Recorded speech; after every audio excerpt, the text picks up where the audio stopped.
インドネシア金型工業会高橋会長、そして谷川事務局長、AOTS ジャカルタ事務所田中所長と本部からの関様、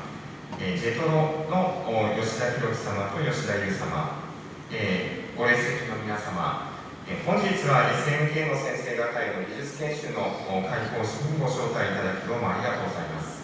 Terima kasih kami ucapkan kepada pihak perwakilan dari Jetro, kemudian dari LTS, kemudian dari India, kemudian juga atas partisipasi semuanya guru-guru dari SMK yang sudah hadir dalam rangka training kali ini. 皆様方も本プログラム実施へのご貢献どうもありがとうございます。 Terima kasih juga kami sampaikan bahwa kepada semuanya yang sudah melaksanakan program training kepada kita semua kali ini.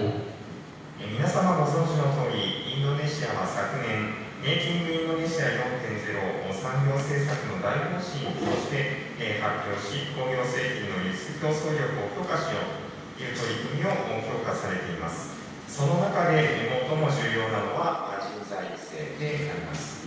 Seperti yang sudah kita ketahui bersama bahwa tahun lalu dari pemerintah Indonesia sudah menentukan kebijakan